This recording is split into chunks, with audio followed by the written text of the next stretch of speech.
नमस्कार साथियों।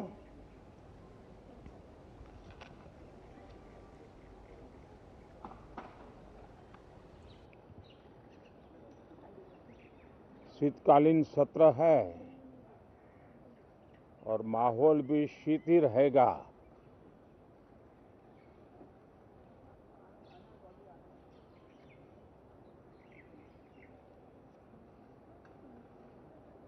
दो हजार 24 का ये अंतिम कालखंड चल रहा है।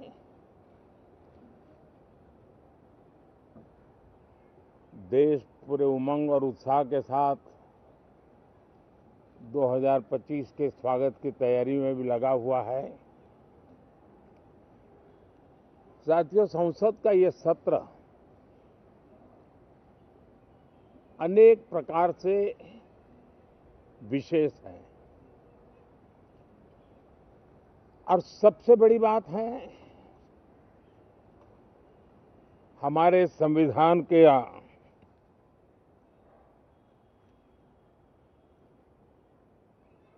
75 साल की यात्रा,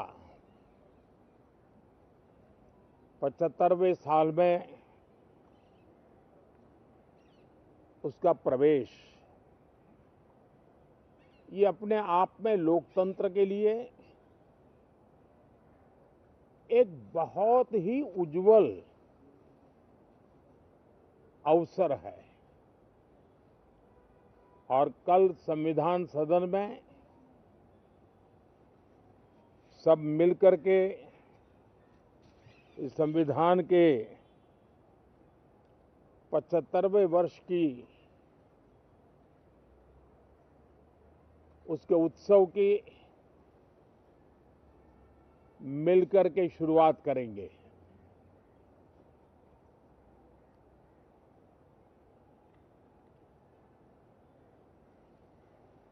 संविधान निर्माताओं ने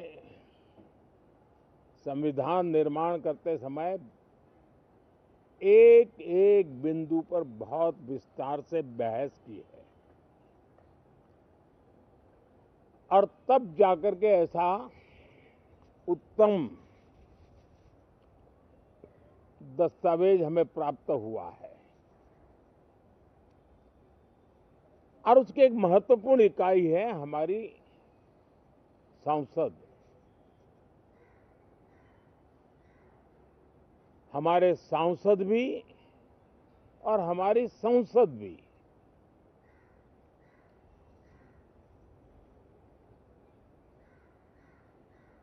पार्लियामेंट में स्वस्थ चर्चा हो,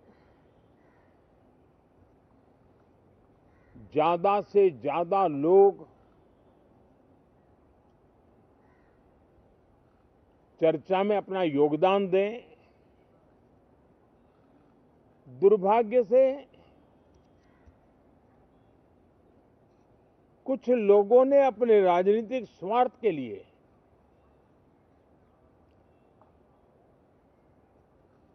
जिनको जनता ने अस्वीकार किया है, वे संसद को भी मुट्ठी भर लोगों के हुड़दंगबाजी से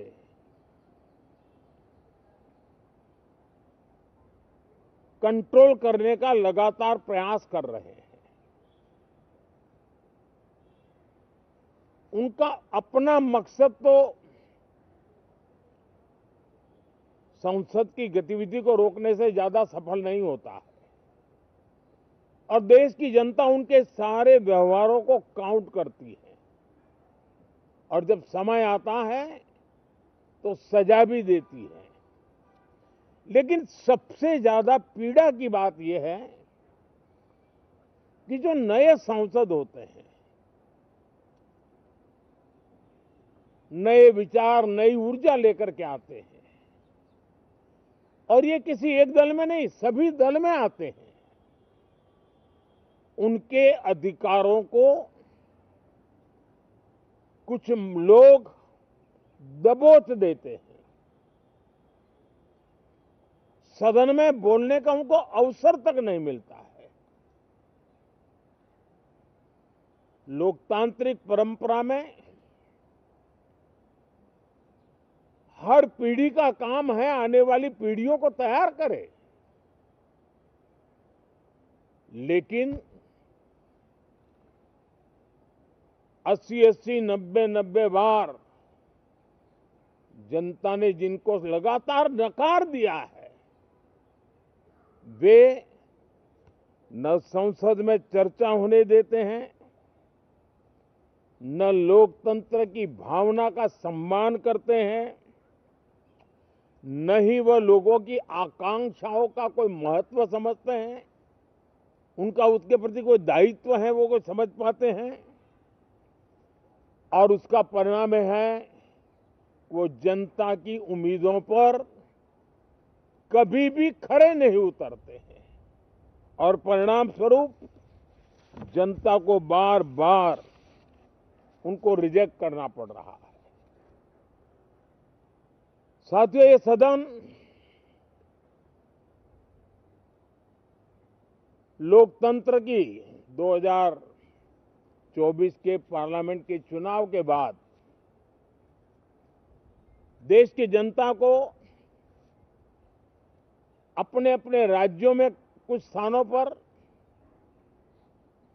अपनी भावना, अपने विचार, अपनी अपेक्षाएं प्रकट करने का अवसर मिला है। उसमें भी 2024 के लोकसभा के चुनाव के नतीजों को और अधिक ताकत दी गई है राज्यों के द्वारा, और अधिक बल प्रदान किया गया है, और अधिक समर्थन का व्याप बढ़ा है। और लोकतंत्र की यह शर्त है कि हम जनता जनार्दन की भावनाओं का आदर करें, उनकी आशा अपेक्षाओं पर खरा उतरने के लिए दिन रात मेहनत करें।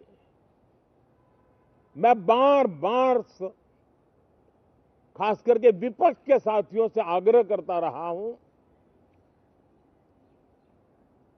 और कुछ विपक्ष बहुत जिम्मेदारी से व्यवहार करते भी हैं। उनकी भी इच्छा रहती है कि सदन में सुचारू रूप से काम हो, लेकिन लगातार जिनको जनता ने नकार दिया है, वे अपने साथियों की बात को भी दबोच देते थे, उनकी भावनाओं का भी अनादर करते हैं, लोकतंत्र की भावनाओं का अनादर करते हैं। मैं आशा करता हूं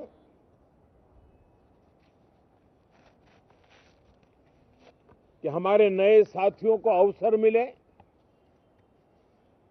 सभी दल में नए साथी हैं, उनके पास नए विचार है, भारत को आगे ले जाने के लिए नई नई कल्पनाएं हैं। और आज विश्व भारत की तरफ बहुत आशा भरी नजर से देख रहा है, तब हम संसद का समय का उपयोग वैश्विक स्तर पर भी भारत के आज जो सम्मान बढ़ा है, भारत का प्रति जो आकर्षण बढ़ा है, उसको बल प्रदान करने वाला हमारा व्यवहार रहना चाहिए। विश्व के अंदर भारत को ऐसे अवसर बहुत कम मिलते हैं जो आज मिला है, और भारत की संसद से वो संदेश भी जाना चाहिए कि भारत के मतदाता, उनका लोकतंत्र के प्रति समर्पण, उनका संविधान के प्रति समर्पण, उनका संसदीय कार्य पद्धति पर विश्वास, संसद में बैठे हुए हम सबको जनता जनार्दन की इन भावनाओं पर खरा उतरना ही पड़ेगा। और समय की मांग है, हम अब तक जितना समय गंवा चुके हैं उसका थोड़ा पश्चाताप करें और उसका परिमार्जन करने का उपाय यही है कि हम बहुत ही तंदुरुस्त तरीके से हर विषय के अनेक पहलुओं को संसद भवन में हम उजागर करें। आने वाली पीढ़ियां भी पढ़ेगी उसको, उसमें से प्रेरणा लेगी।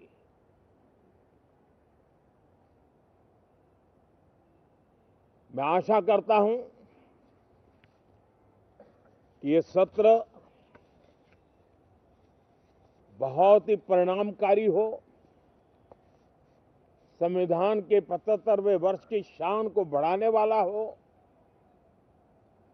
भारत की वैश्विक गरिमा को बल देने वाला हो, नए सांसदों को अवसर देने वाला हो, नए विचारों का स्वागत करने वाला हो।